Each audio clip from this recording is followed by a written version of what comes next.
Así que Dios nos llama por medio del Evangelio del Señor Jesucristo. Cuando escuchamos el mensaje del Evangelio, Dios nos está llamando. Hay muchos textos en el Nuevo Testamento que hablan del hecho que Dios nos llama. Y otra serie de versículos que también nos dicen a qué nos llama Dios. Por ejemplo, nos llama Dios al arrepentimiento. Mateo 9:13. Nos llama a la comunión con Cristo. 1 Corintios 1:9. Nos llama a la paz, a una esperanza, a libertad, a su reino y gloria. Nos llama a ser santos y a la santificación. Dios también nos llama a la vida eterna, a la luz, a seguir las pisadas de Jesucristo, a ser de Jesucristo, a heredar bendición, a su gloria eterna en Jesucristo, a participar de la naturaleza divina. Nos llama por su gracia, nos llama por su gloria y excelencia, nos llama a un llamamiento celestial. Cristianos son conocidos como los llamados de Dios en varios versículos de la Biblia, incluyendo Romanos capítulo 1 y el versículo 6. De hecho, la palabra iglesia, eclesia en el griego, significa los llamados afuera, como hemos estudiado anteriormente. Así que el llamamiento de Dios es un aspecto muy importante, un paso importante en este proceso en el cual nosotros somos movidos hacia la esperanza gloriosa que Dios nos da. Es tan importante este tema que en el cuestionario, la sección de preguntas 17 sobre esta porción del estudio, en la pregunta número 26 le estoy pidiendo que prepare el bosquejo completo para un sermón tópico sobre el título Los llamados. Y espero que dedique suficiente tiempo a estudiar todos los versículos que están incluidos en el estudio impreso y a analizar lo que significa que nosotros seamos los llamados de Dios. Puede incluir toda información bíblica, lo puede organizar de la forma que usted desee, pero sí le pido que siga los reglamentos que estudiamos en el curso sobre la homilética, o sea, usted puede predicar. Espero que dedique suficiente tiempo a la preparación de este mensaje, de este bosquejo, y que sea un bosquejo completo, no solamente los puntos mayores, sino la introducción, los puntos mayores y menores, con ilustración si desea, con explicación y luego con su conclusión también de este mensaje. Luego, volviendo a nuestro texto en Romanos 8:30, y a los que predestinó, a estos también llamó, y a los que llamó, a estos también justificó. Esto nos vuelve al tema de la epístola a los romanos, la justificación que hemos estudiado ampliamente en los primeros capítulos, en especial en el capítulo 3 y el 4 de esta epístola. O sea que cuando Dios llama y las personas reciben este llamado de Dios, los que Dios antes conoció los llama, los que llama también los justifica, los absuelve, los declara inocentes, sin culpa alguna por los pecados que cometieron. Como mencioné, hay muchos detalles sobre este proceso de la justificación que ya estudiamos, especialmente en los capítulos 3 y 4 de esta epístola. Pero la justificación, en cuanto a este proceso, depende de recibir el llamamiento de Dios por medio del Evangelio de Cristo. La persona que no acepta este llamamiento siempre llevará la culpa por todos sus pecados y tendrá que sufrir el castigo de Dios, que es completamente justo por aquellos pecados que cometieron en el día de juicio. Y luego el texto nos dice, y a los que justificó, a estos también glorificó. El anhelo de Dios para todo ser humano es que gocemos de la gloria eterna. En este contexto, recuerde, estamos estudiando acerca de la ayuda divina para lograr nuestra esperanza de gloria. El cristiano será glorificado. El cristiano tendrá un cuerpo glorificado en el día de la resurrección. Cada uno de estos verbos que encontramos en estos dos versículos se expresan en tiempo pasado, tiempo auristo en el griego. Todo esto sucedió en la mente, o sea, en el propósito de Dios antes de la fundación del mundo. Quedó establecido que aquellos que verdaderamente aman a Dios son conocidos por Dios. 1 Corintios 8:3. También quedó establecido que estos que son conocidos por Dios por amarle serán glorificados y entrarán en la gloria eterna como coherederos con Jesucristo. Con este fin en mente, Dios los llamó por medio del Evangelio y los justificó por medio de la fe en Jesucristo cuando murieron con Él en el bautismo, como hemos estudiado ampliamente también en el capítulo 6. Ahora, usted sabe que hay ideas muy equivocadas, muy incorrectas en cuanto a la predestinación, la elección y el llamamiento de Dios. Y vamos a tratar de enfocar dos doctrinas falsas que están basadas en estas ideas incorrectas. En el estudio impreso hemos incluido una lista de declaraciones, de enseñanzas bíblicas con los textos de apoyo para cada uno de estos puntos, para refutar estas dos doctrinas falsas, fundamentales que están basadas en ideas incorrectas acerca de la predestinación, la elección y el llamamiento de Dios. Y espero que usted estudie con mucho cuidado cada punto, cada versículo, y que aprenda estos argumentos y que agregue a esta lista de argumentos en contra a estas doctrinas tan peligrosas.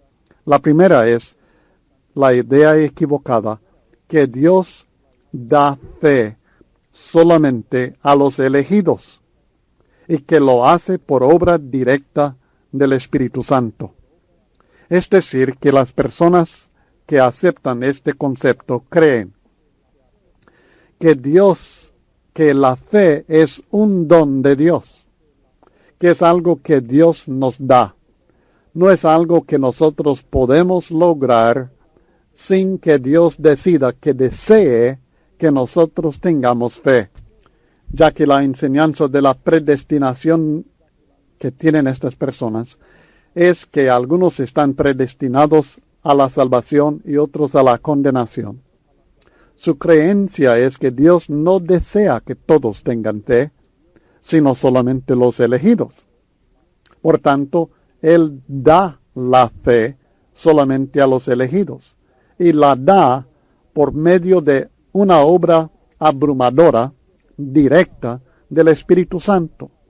En esta obra el Espíritu Santo cae sobre la persona y toca su corazón, convierte a la persona en una persona creyente.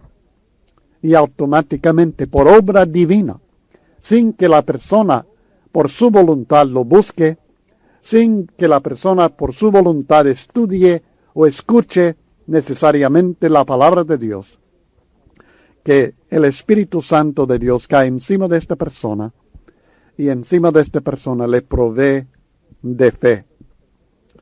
Por supuesto, esto contradice muchas enseñanzas bíblicas, comenzando con el hecho que el Espíritu Santo ciertamente crea fe en nosotros, pero lo hace por medio de la palabra de Dios, por medio de la palabra del Evangelio, escrita o predicada. La fe viene por el oír, y el oír por la palabra de Dios. Romanos 10, versículo 17. La palabra de Dios es la espada del Espíritu Santo. Efesios capítulo 6 y el versículo 17. Y así consecutivamente incluimos 8 declaraciones bíblicas que contradicen este concepto. El Espíritu Santo obra por medio de la palabra en el nuevo nacimiento. Y así sucesivamente.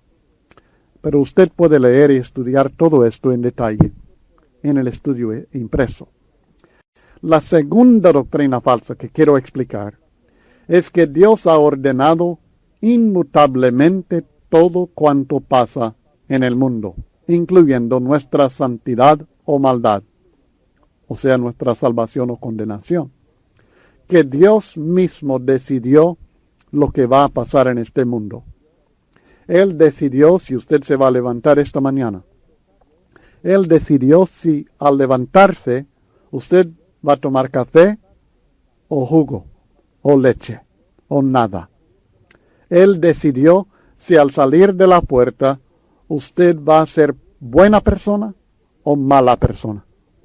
Dios decidió todo y no hay nada que usted, ni yo, ni ninguna otra persona puede hacer para cambiar lo que Dios soberano ha ordenado, ha establecido desde antes de la fundación del mundo.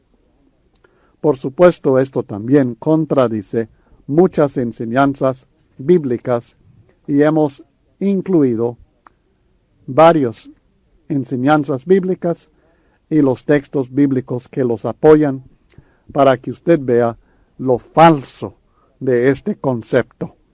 Hemos presentado aquí en Romanos capítulo 8 el concepto bíblico de la predestinación. Pero también creo necesario presentar estas refutaciones de algunos de los puntos equivocados de las personas que tienen otro concepto de la predestinación que excluye el libre albedrío del ser humano. Y espero que estudie también los 14 puntos que hemos incluido para refutar este concepto de que Dios ha ordenado inmutablemente, o sea, sin poder cambiarse, todo cuanto pasa en el mundo. Luego encontramos en el texto, en el versículo 31 al 32, esta declaración maravillosa. ¿Qué pues diremos a esto? Si Dios es por nosotros, ¿quién contra nosotros? Bueno, note el contexto, porque está hablando del tema de esta sección, que Dios es por nosotros. Sabemos que Dios es por nosotros porque Él nos ha dado su Espíritu. Y su Espíritu nos guía, su Espíritu nos ayuda en nuestra debilidad. Sabemos que Dios es por nosotros porque Él obra en todo cuanto sucede en nuestra vida. Aprendimos en el versículo 28, para bien. Él hace que todas las cosas nos ayuden a bien. También sabemos que Dios es por nosotros, porque Él nos ha conocido, y conociéndonos, nos predestinó a ser hechos conformes a la imagen de su Hijo. Nos predestinó, nos llamó, nos justificó y nos glorificó. Nos tiene este lugar de gloria, esta coherencia con Jesucristo, la tiene para nosotros. Dios es por nosotros. ¿Qué pues diremos a esto? Si Dios es por nosotros de una manera tan maravillosa, ¿quién contra nosotros? Lo ha comprobado una y otra vez. Y estos versículos que acabamos de estudiar lo están confirmando. Pero el versículo 32 señala la prueba irrefutable, histórica, concreta de esta maravillosa verdad que Dios es por nosotros. Y siendo así, ¿quién contra nosotros? Hay muchos. Podemos responder que hay muchos contra nosotros. Pero en vano se oponen a nosotros, porque Dios es por nosotros.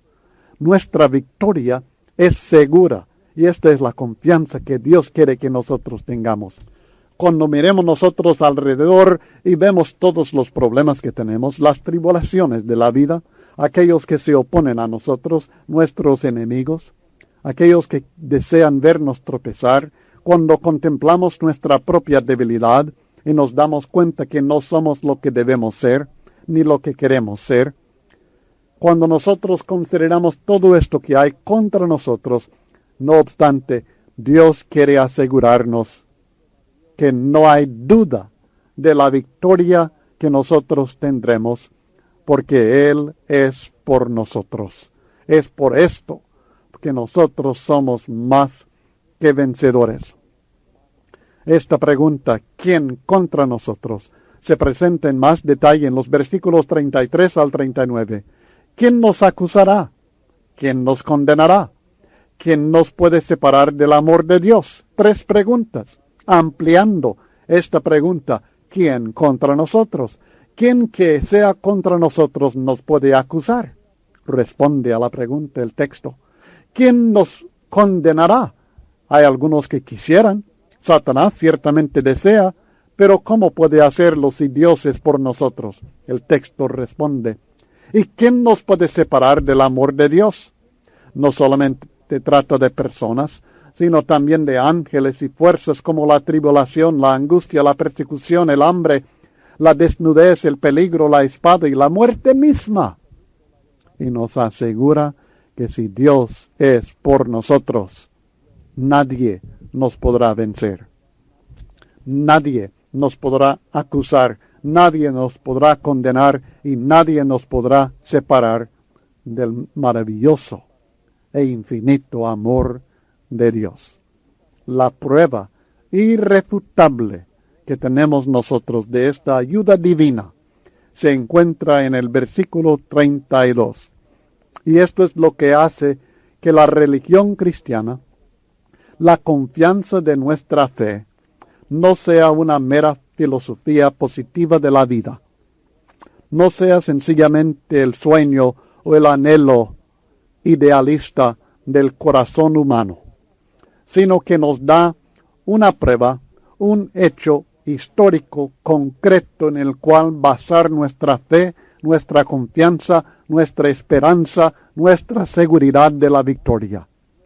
Y es sencillamente el que no escatimó ni a su propio Hijo, sino que lo entregó por todos nosotros. ¿Cómo no nos dará también con Él todas las cosas? El que no escatimó ni a su propio Hijo. Esto nos da una idea concreta del amor que Dios nos tiene. Dios no sencillamente envió un mensaje diciendo, te amo. No nos envió una tarjeta saludándonos para decirnos en bellas palabras y con un cuadro bonito de flores y ríos y lagos y volcanes y diferentes paisajes bonitos, decir, te amo mucho. No. Dios nos ha comprobado de manera concreta, bien irrefutable, que Él nos ama, al no escatimar ni a su propio Hijo. Esto nos da una idea de cuánto desea Dios que alcancemos la gloria eterna. ¿Por qué lo desea Dios? Por puro amor. Nosotros no tenemos en realidad algo que Él necesite, pero sí tenemos algo que Él desea. Él desea nuestro corazón. Él desea nuestra devoción. Él desea nuestro amor. Él desea nuestra salvación. Esto nos da una idea del valor que nosotros tenemos para con Dios. Nosotros no decidimos nuestro valor en base a lo que hemos logrado, en base a la capacidad que tenemos, en base a la inteligencia nuestra, en base al gran esfuerzo que hacemos, en base al cambio que hemos hecho en nuestra vida, en base a las buenas obras que hacemos, en base a la santidad que hemos logrado, en base a lo bueno que somos como padres, o como hijos, o como hermanos, o como predicadores, o como cantantes, o lo que sea. Nuestro valor no depende de lo que dicen nuestros padres, ni nuestros hijos, ni nuestros compañeros, ni nuestro jefe, ni nuestra esposa, ni nuestro esposo, sino que el valor nuestro lo ha establecido Dios cuando entregó a su Hijo por nosotros y no lo escatimó ni a Él. Él dijo, esto es lo que tú vales para mí. Esto es lo que tú vales para mí. Vales el sufrimiento, la agonía, el castigo, la muerte de mi propio Hijo. No le importó el costo a Dios. No escatimó ni a su propio Hijo, sino que lo entregó por todos nosotros. ¿Y cómo? Cuán desesperadamente necesitábamos nosotros que Él lo entregara por nosotros. Nosotros no teníamos ninguna esperanza. Estábamos condenados sin remedio de parte nuestra. Pero Dios proveyó entregando a Cristo por todos nosotros lo que nosotros necesitamos tanto. No solamente lo necesitábamos, sino que no merecíamos su ayuda. ¿Qué había en nosotros que mereciera tanto amor, que mereciera tanto sacrificio, tanto sufrimiento de parte de nuestro Señor Jesucristo? No había nada en nosotros. Miserables, pecadores, ingratos, desobedientes, errados. Pero Dios nos ama tanto que no escatimó ni a su propio Hijo, sino que lo entregó por todos nosotros. Y lo pudiera haber escatimado, lo pudiera haber librado. Cristo dice en Mateo 26:53 que Dios bien pudiera haberle enviado unos 72,000 ángeles. Y sabemos de Isaías 37:36 que un ángel mató a 185,000 en una noche. ¿Qué harían 72,000 si uno logró matar a 185,000? ¿Qué harían estos 72,000 para proteger al Hijo de Dios si Dios los enviara? Fácilmente lo libran de la potestad de los judíos y los romanos y cuantos otros se opusieran a él. Y no solamente tenía esta opción, sino que estoy convencido que Dios lo quería librar. En Lucas capítulo 22 y el versículo 42, Jesucristo está en Getsemaní diciendo a su Padre, Padre, si quieres, pasa de mí esta copa, pero no se haga mi voluntad sino la tuya. Padre, si quieres, pasa de mí esta copa. La copa de la muerte, en la cual, bebiendo Cristo Jesús, conoció Jesús no solamente el dolor de los clavos, no solamente la agonía, la desesperación de la asfixión que sufrió en la cruz del Calvario, la tortura de aquella muerte de crucifixión, sino una copa que incluyó el sufrimiento por nuestros pecados, el cargar en su persona los pecados del mundo, el que cayera sobre él la ira de Dios y el justo juicio y castigo de Dios por todos los pecados de toda la raza humana. En esta copa, bebiéndola, Cristo conoció aquel momento de desamparo por el Padre mismo, separado de Dios por causa del pecado. Dios mío, ¿por qué me has desamparado? Oh, Padre, si quieres, pasa de mí todo esto. Y me dice usted que el Padre no tenía el deseo de decir, párenlo todo, ya no quiero que mi hijo sufra así. Oh, yo sé que quería decirlo.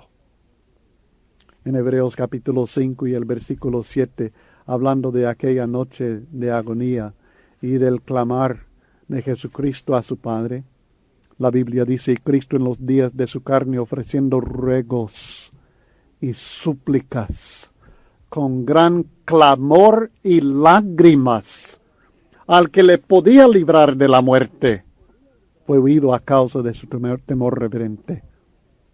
Clamando estaba Jesús. Las lágrimas caían de sus ojos, el sudor como si fueran gotas de sangre de su cuerpo, y él clamando y llorando a su Padre que lo librara. ¿Y el Padre? ¿Qué clase de Padre? No se le parte el corazón. ¿Qué clase de madre no desea rescatar a su hijo de esto? Pero Dios no escatimó ni a su propio hijo, sino que voluntariamente, decididamente, bien pensado, bien meditado, conociendo la amplitud del dolor significado en ello, decidió salvarme a mí. Y decidió salvarte a ti. No lo escatimó. Por nosotros, Dios, ¿cómo podremos dudar que Dios sea por nosotros? Lo ha comprobado.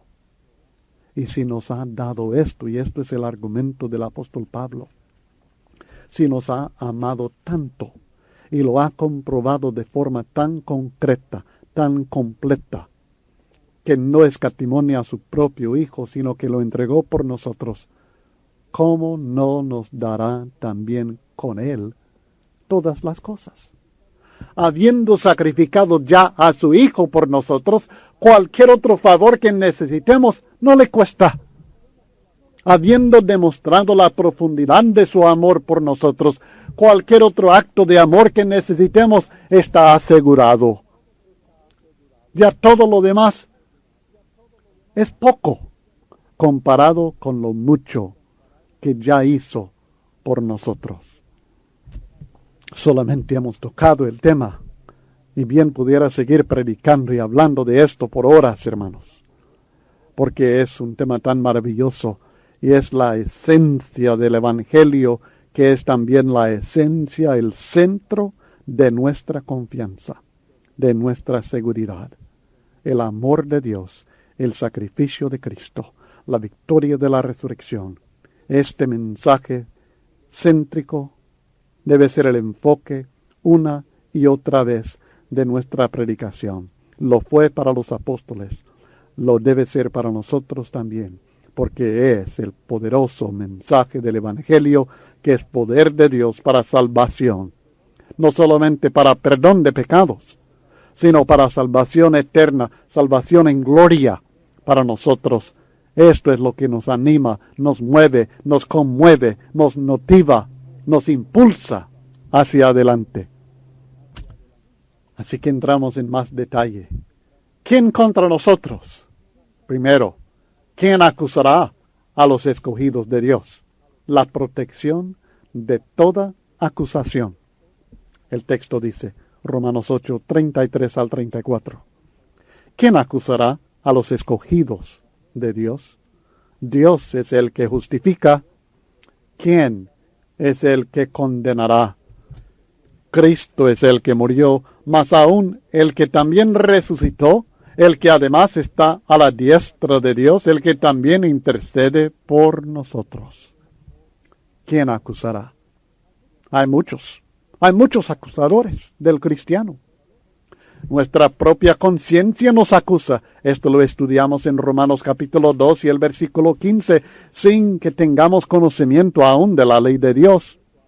Los gentiles mostraban la obra de la ley escrita en sus corazones, dando testimonio a su conciencia y acusándoles o defendiéndoles sus razonamientos. Los mismos razonamientos de la conciencia humana nos acusa muchas veces cuando hacemos el mal. Estamos muy conscientes de ello. En el capítulo 7 notamos que Pablo se acusaba a sí mismo de no hacer lo que Dios desea. Pero no solamente somos acusados por nuestra conciencia, como estudiamos anteriormente, sino que el diablo también nos acusa.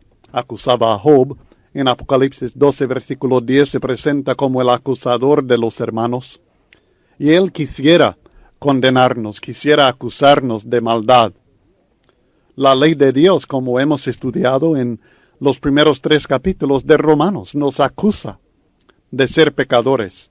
En el versículo 19 del capítulo 3 aprendimos que sabemos que todo lo que la ley dice, lo dice a los que están bajo la ley, para que toda boca se cierre y todo el mundo quede bajo el juicio de Dios.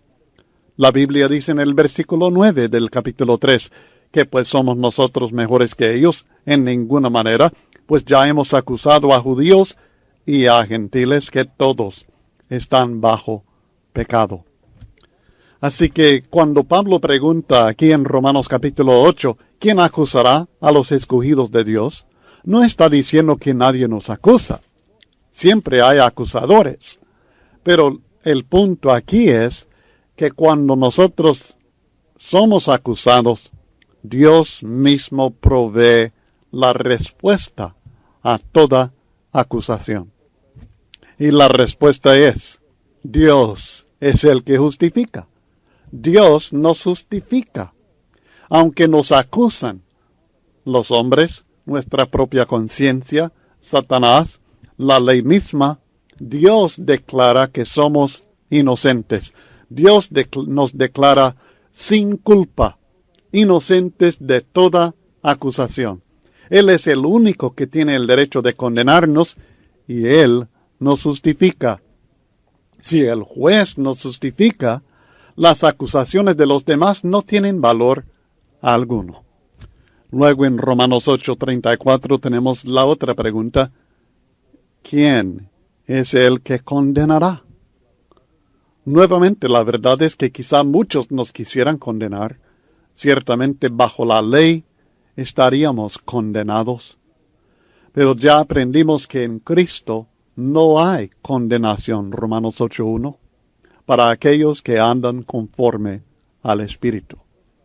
Así que la respuesta a toda condenación contra el cristiano es la muerte, la resurrección, la intercesión de Jesucristo. Note el texto.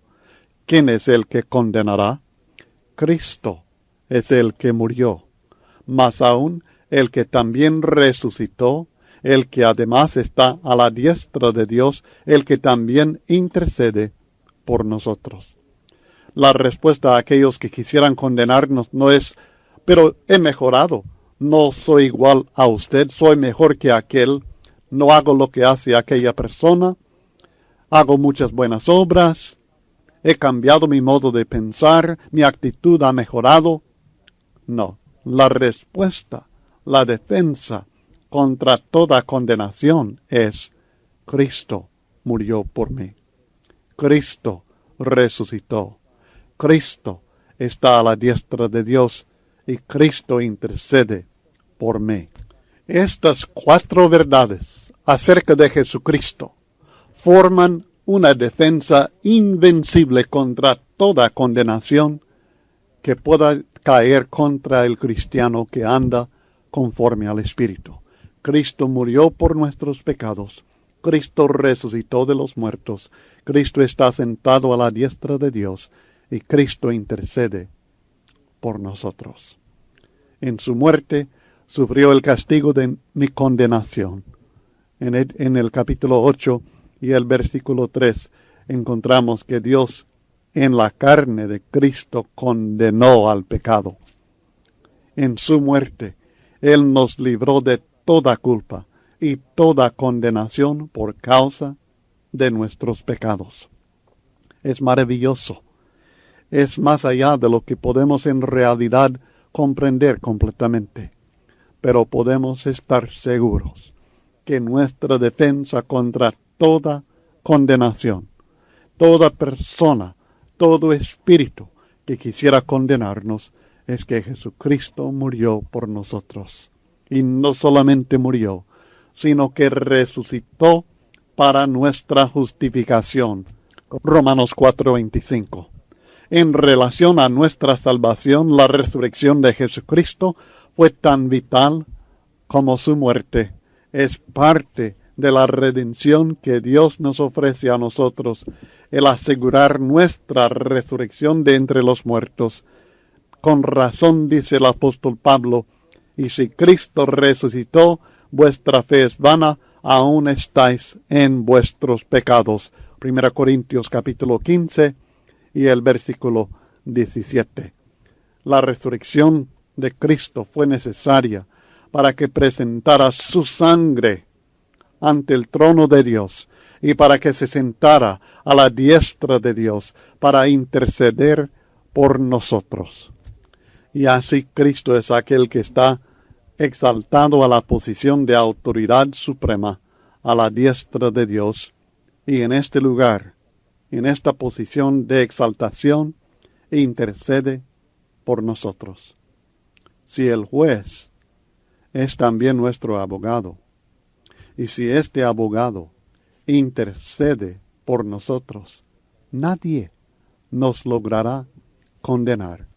Y esta es la confianza que el apóstol Pablo expresa y que el apóstol Juan en 1 Juan capítulo 2 está tratando de comunicar en los primeros 2 versículos cuando él dice: hijitos míos, estas cosas os escribo para que no pequéis. Y si alguno hubiere pecado, abogado tenemos para con el Padre, a Jesucristo el justo.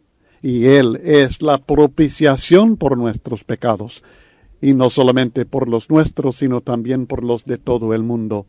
No solamente es que Cristo apela nuestro caso, no solamente es que Cristo intercede a favor nuestro diciendo: Padre, perdónalos, sino que Él mismo es la propiciación, Él mismo es aquel que sufrió por causa nuestro. Él es aquel sobre quien cayó la condenación nuestra para poder interceder por nosotros. Y esta obra de intercesión es una obra que es perpetua. Él siempre está a la diestra de Dios, siempre está intercediendo por nosotros. Para esto vive Cristo Jesús. Escuchen las palabras de Hebreos capítulo 7, del 23 al 25. Y los otros sacerdotes llegaron a ser muchos, debido a que por la muerte no podían continuar. Mas este, por cuanto permanece para siempre, tiene un sacerdocio inmutable, por lo cual puede también salvar perpetuamente a los que por él se acercan a Dios, viviendo siempre para interceder por ellos. Nosotros tenemos la seguridad de acercarnos a Dios, de no ser condenados a pesar de nuestras faltas, a pesar de nuestras flaquezas, de ser recibidos porque Cristo Jesús es el sacerdote perpetuo que puede salvar perpetuamente y vive siempre para interceder por nosotros. Por tanto, nadie nos podrá separar del amor de Dios en Cristo Jesús. Nadie y nada.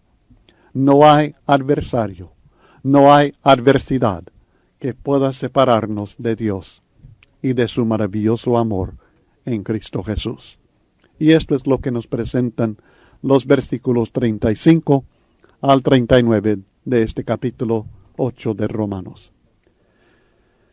¿Quién nos separará del amor de Cristo? ¿Tribulación, o angustia, o persecución, o hambre, o desnudez, o peligro, o espada? Como está escrito: por causa de ti somos muertos todo el tiempo. Somos contados como ovejas de matadero. Antes en todas estas cosas somos más que vencedores por medio de aquel que nos amó. Por lo cual estoy seguro de que ni la muerte, ni la vida, ni ángeles, ni principados, ni potestades, ni lo presente, ni lo porvenir, ni lo alto, ni lo profundo, ni ninguna otra cosa creada nos podrá separar del amor de Dios que es en Cristo Jesús, Señor nuestro. qué confianza, qué seguridad de la ayuda divina para lograr nuestra esperanza gloriosa. Menciona aquí 7 posibilidades, 7 adversarios, 7 adversidades que quizás pudieran separarnos de Dios y su amor. Y declara con aplomo, no pueden. Todas estas adversidades eran parte de la realidad que vivió Pablo. Y eran parte de la realidad que vivieron muchos otros cristianos en aquel tiempo.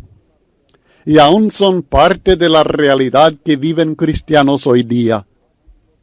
Si notamos el ejemplo del apóstol Pablo en su propia vida y las adversidades, las dificultades que tuvo que confrontar, en 2 Corintios capítulo 11 tenemos una lista. No hay duda en mi mente que no es una lista completa, pero es adecuada esta lista para que nosotros comprendamos que cuando este hombre de Dios dice que estas cosas no nos pueden separar del amor de Dios en Cristo Jesús, aunque está hablando por inspiración del Espíritu Santo, también está hablando en base a su propia experiencia. Él dice, son ministros de Cristo, como si estuviera loco hablo, yo más, en trabajos más abundante, en azotes sin número, en cárceles más, en peligros de muerte muchas veces. De los judíos 5 veces he recibido 40 azotes menos 1. 3 veces he sido azotado con varas, 1 vez apedreado, 3 veces he padecido naufragio, 1 noche y 1 día he estado como náufrago en alta mar. En caminos muchas veces, en peligros de ríos, peligros de ladrones, peligros de los de mi nación, peligros de los gentiles, peligros en la ciudad, peligros en el desierto, peligros en el mar, peligros entre falsos hermanos, en trabajo y fatiga, en muchos desvelos, en hambre y sed, en muchos ayunos, en frío y en desnudez, y además de otras cosas lo que sobre mí se agolpa cada día, la preocupación por todas las iglesias. Note cómo es que Pablo describe lo que él había sufrido. Y este es el mismo hombre que ahora nos dice, estas cosas, todas estas cosas, ninguna de estas cosas nos puede separar del amor de Dios en Cristo Jesús. Sufrieron estas pruebas a pesar de su servicio fiel a Dios, él y muchos otros cristianos. Y hoy día también. Sufrieron estas pruebas en muchos casos por causa de Dios, por causa del Señor. Esto es lo que él está diciendo. Todas estas cosas no suceden. Como está escrito, por causa de ti somos muertos todo el tiempo. Somos contados como ovejas de matadero. Sufrieron estas pruebas por causa de Dios. Y es importante saber que esta clase de problemas en la vida, no obstante, no señalan que Dios ya no nos ame. No señalan que Dios ya no está con nosotros. Muchas personas cuando empiezan a tener problemas, empiezan a sufrir. Viene la tribulación, viene el hambre, viene la persecución, viene el peligro, viene la enfermedad. Empiezan a dudar de la presencia de Dios. Empiezan a creer que Dios los está castigando. Empiezan a pensar que Dios ya no los ama, que Dios está en contra suyo. Pero no es así. Esto no es evidencia de que Dios no esté con nosotros. Si nosotros sabemos que andamos en luz, si sabemos que andamos en el Espíritu, si nosotros sabemos que amamos a Dios, estas cosas no nos separan de su amor y no son manifestación de su falta de amor. Este amor que Él ha manifestado en la cruz del Calvario, derramado en nuestros corazones por el Espíritu Santo, y que está disponible y manifestado en Cristo Jesús, Señor nuestro. De este amor, nada nos puede separar. En estas cosas, al contrario de ser vencidos por adversidades y por adversarios, nosotros somos más que vencedores. Logramos una victoria maravillosa en todas estas cosas, dice el texto. Antes en todas estas cosas somos más que vencedores. No se trata de evitar estos problemas o de eliminar estos problemas de nuestras vidas, sino de ser victoriosos en medio de estas pruebas, en medio de estas tribulaciones, aún en la muerte misma. Cristo había prometido a sus apóstoles en Juan capítulo 16 y el versículo 33. Estas cosas os he hablado para que en mí tengáis paz. En el mundo tendréis aflicción, pero confiad, yo he vencido al mundo. Así que les advirtió desde un principio que iban a sufrir estas cosas, pero en estas cosas, en Cristo, hay paz. En medio de la tribulación y la angustia y la persecución y el hambre y la desnudez y el peligro y la espada y todo lo demás, en medio de todo esto, somos victoriosos, más que vencedores por medio de aquel que nos amó. Al contrario de separarnos del amor de Dios, Dios y su amor nos dan la victoria en medio de las pruebas de la vida. Y llegamos a ser, somos más que vencedores. Por 3 razones, quizá por más, pero por 3 que vamos a notar. Primero, porque seguimos confiando en el amor de Dios, a pesar del dolor que sufrimos. Podemos nosotros estar seguros de este amor divino. Y nuestra confianza en el amor de Dios, a pesar del dolor que sentimos en el cuerpo, esta confianza en el corazón nos ayuda a ser más que vencedores. También somos más que vencedores, porque el amor de Dios nos constriñe a seguir su camino, a pesar de las dificultades que esto implica. Cuando nosotros estamos seguros del amor de Dios, este amor de Dios nos afecta, nos impulsa, nos motiva a seguir adelante, a seguir en el camino del Señor, a no ceder a la tentación, a no ceder a la prueba, a no dejarnos vencer, sino a ser vencedores, a seguir adelante en su camino a pesar de lo que estamos sufriendo, a pesar de las dificultades implicadas en seguir el camino de Dios. Y tercero, el amor de Dios nos ayuda a ser más que vencedores, porque sabemos que seremos glorificados eternamente por el amor de Dios, después de sufrir todas estas adversidades por un tiempo limitado. Es decir, que sabemos que el amor de Dios no es solamente por el momento, y la bendición de Dios no es solamente en esta vida, sino que este amor nos está asegurando de una victoria eterna. Nos está asegurando de una glorificación eterna por su amor, después de soportar las pruebas temporales de esta vida por estar en Cristo Jesús. Así que tenemos confianza, tenemos seguridad. Estamos seguros, dice Pablo, que ninguna de estas cosas nos pueden separar del amor de Dios.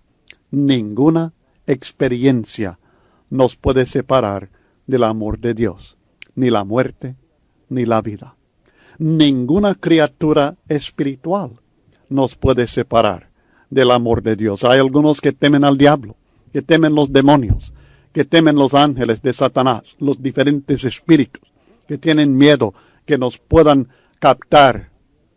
Pero la Biblia dice que ni ángeles, ni principados, ni potestades no nos pueden separar del amor de Dios. Sí, son poderosos, sí, son peligrosos, pero si nosotros seguimos en Cristo, si andamos en el Espíritu, si confiamos en el amor de Dios, estas cosas no nos pueden vencer.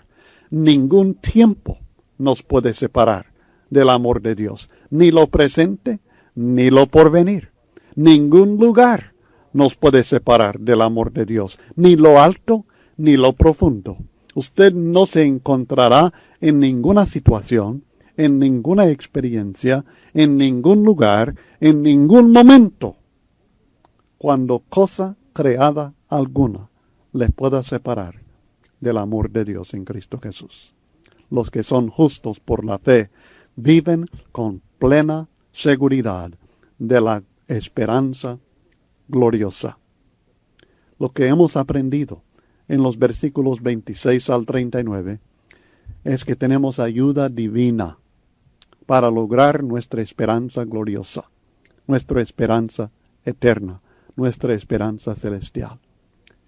Y en resumen, esta ayuda consta de, primero, la ayuda del Espíritu Santo, versículos 26 y 27. La ayuda de la providencia divina, que todas las cosas nos ayudan a bien. Romanos 8, 28. La ayuda de la predestinación, 8, 29 al 30. La ayuda del favor invencible de Dios, 8, 31. La prueba irrefutable de la ayuda de Dios, que dio su Hijo por nosotros. La protección de toda acusación, versículos 33 y 34. Y el hecho de que nada nos podrá separar del amor de Dios en Cristo. Estos versículos 35 al 39 que acabamos de estudiar. Ahora espero que usted conteste la sección de preguntas número 17, que abarca Romanos capítulo 8, versículos 18 al 39.